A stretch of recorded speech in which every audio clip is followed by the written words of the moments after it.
What's going on, everyone? So Los Angeles Lakers traded for Dorian Finney Smith the other day, and what a great acquisition, what a great pickup. But the Lakers cannot stop there. Lakers still need, obviously, a backup center as well as a, ideally, two-way 3-and-D style point guard. I just prefer Austin Reaves moving and sliding over to the 2 guard. I think that that's just where he's best at. Get somebody that can be that point of attack defense, do multiple things out there on the basketball court, slot alongside a Dorian Finney Smith, a LeBron James, and Anthony Davis. Go get that backup center, even if it's like a Valanciunas or something, and let's go compete and contend for an NBA championship. If you can get, another piece or two for like the bench, right? For example, they were able to get Shake Milton, which I really like that acquisition. Obviously, it's not this like huge needle mover or this big ceiling raiser or anything like that from him, but just a guy that can come in, play multiple roles, do multiple things out there on the basketball court. He can, on a random night, get hot and shoot the ball well, and 39% from three-point range just gives you some shooting, gives you a little bit of playmaking, gives you a little bit of just self-creation and scoring. The last game he played with the Nets, he was 16 and 12. It'd be great if he could just have a random game here and there like that, but it'll give you 6 points or, knock down 2 threes a game or something like that. That'd be huge, right? Defensively, 6'5", 7-foot wingspan, right? Get that kind of rounded out depth. A guy that I've talked about heavily that I really want to see the Lakers get is Bruce Brown. So Bruce Brown, based on reports per Mark Stein, he was in a list of several players, but Bruce Brown supposedly can be had for a couple seconds. So Lakers still have 2 tradable seconds. They still have all their pick swaps, which I think there are 3 total that they can trade, and they still have their 2 first-round picks. If you can turn your 2 seconds into Bruce Brown, beautiful. Chef kiss. Bruce Brown, go get Dorian Finney Smith, or you already got Dorian Finney Smith, and then, like I said, a Valanciunas. Ideally, perfect world if you could go get a Walker Kessler or a Nick Richards or something like that. I would prefer that. Like, that would be probably the best scenario. But even if it's just like Bruce Brown, you bring in a Valanciunas, and then, like I said, if you can go get a Cody Martin or something, that would be ideal. That would be great.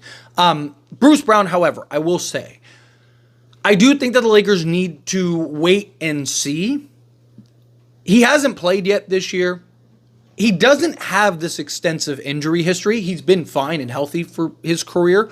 So I'm not really worried about the injury concerns, but he is coming off of surgery. He is going to need to get in the swing of things. You see it all the time. Even guys that are very healthy, they come back from surgery and then immediately get hurt after because they go from 0 to 100 immediately. So I think you do need to kind of give it at least 10 games or so, ideally, if you can, depending on when he comes back, to really sit back and evaluate. If you could get him for like 1 second, I'd probably just take the flyer on it and hope for the best. But the problem is you're probably giving up pieces that you could use momentarily. So I think if you're the Lakers, you take a step back, you wait, you evaluate, and you see what can Bruce Brown provide. Still got guys like Malcolm Brogdon, who again is another piece that supposedly can be had for like 2 seconds.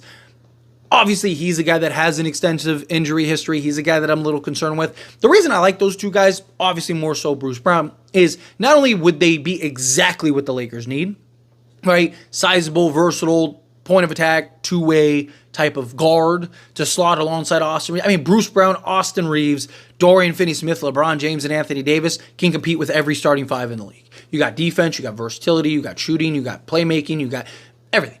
Anthony Davis, LeBron James, right? Like, you're perfect. So something like that, you can round out the bench. Beautiful. I think the Lakers could be a contender. I think that they could actually contend and compete. But with the Dorian Finney-Smith trade, I do think it takes pressure off of the Lakers to go and have to make that other push. Obviously, I'd love trades done sooner rather than later. Still a real possibility they don't get a Bruce Brown or they don't go after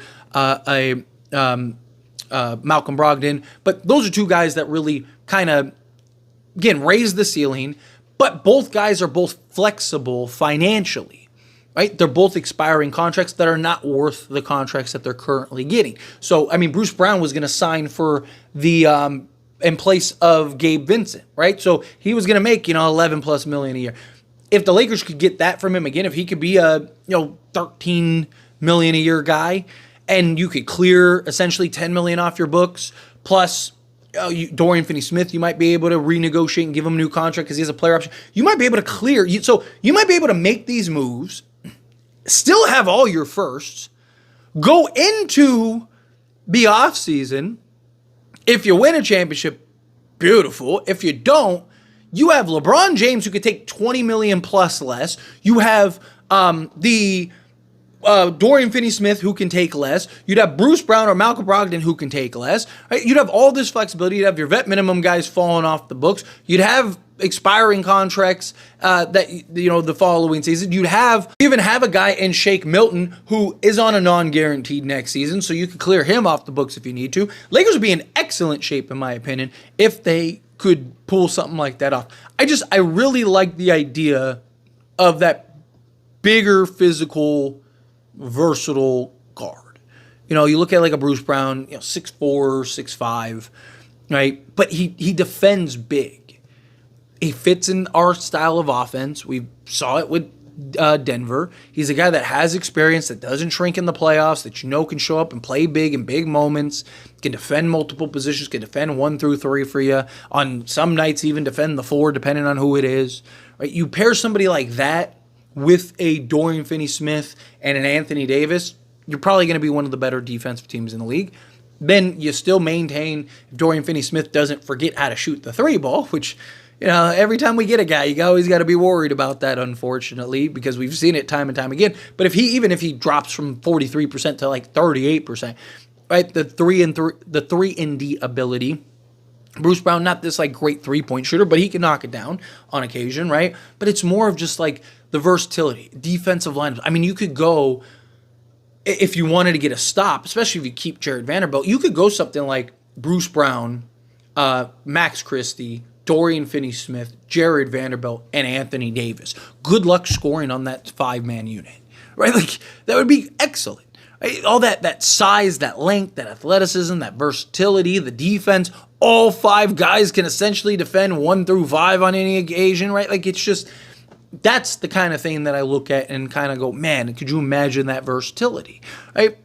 Lakers need just like athleticism at the guard position, period. Or they need a upgrade at the forward spot, like, because you can move Dorian Finney-Smith could be your 2 if you needed to, right, and just kind of go in a bigger way, and then because Dorian Finney-Smith, the beauty of Dorian Finney-Smith, he's the only guy in the league that has defended all 5 positions this year for at least 15 minutes or more. So, talk about versatility. That's about as versatile as it gets, right? It's about as defensive capable as it gets. And so to have a guy in a Dorian Finney-Smith that come in and do those things, if you can go get that other piece or 2, or like I said, whether it's the guard position or the wing position, right? I don't hate the idea, but I really like the idea of Bruce Brown. He wants to be a Laker. I think he'd be comfortable, and I don't think the lights would be too bright. He had no problems hooping and showing up and smacking D'Lo in the Lakers in a sweep.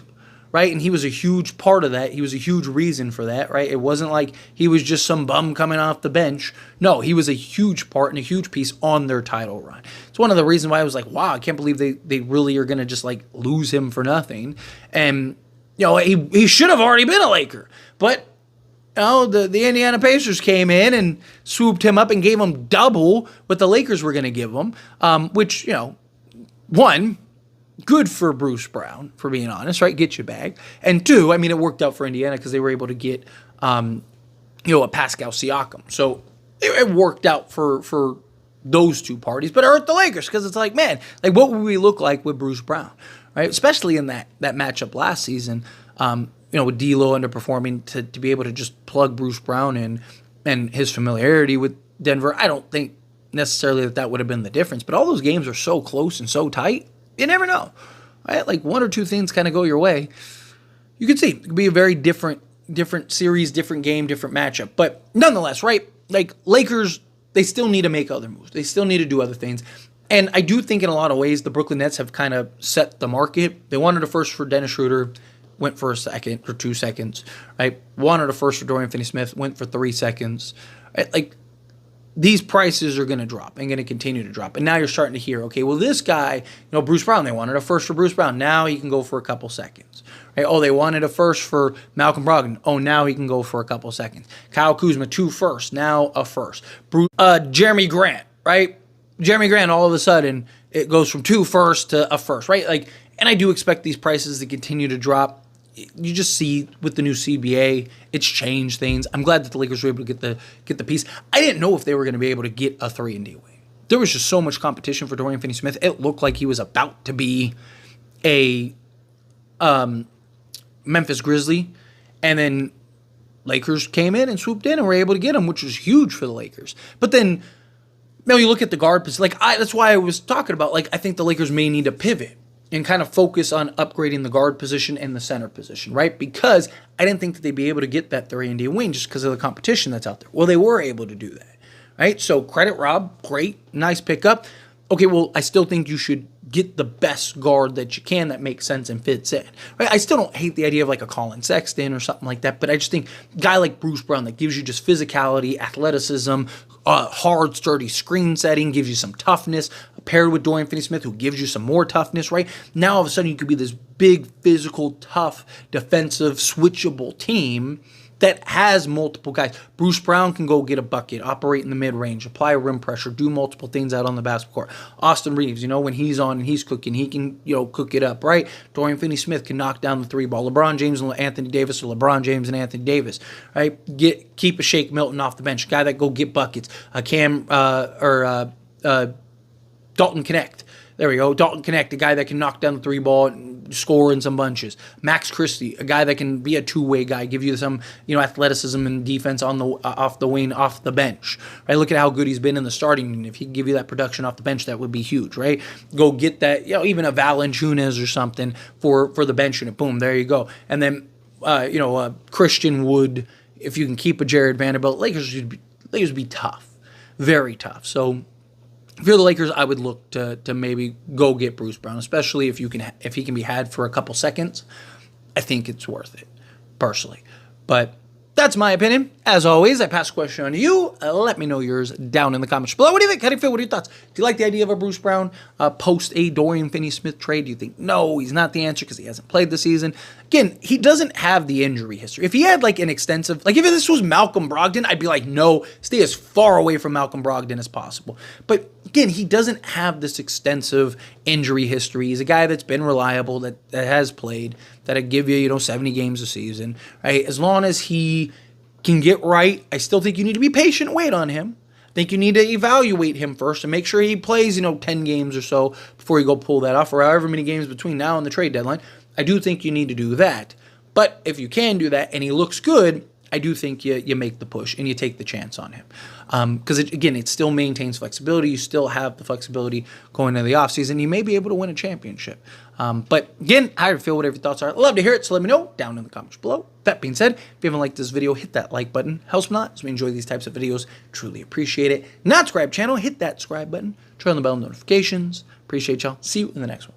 Thank you.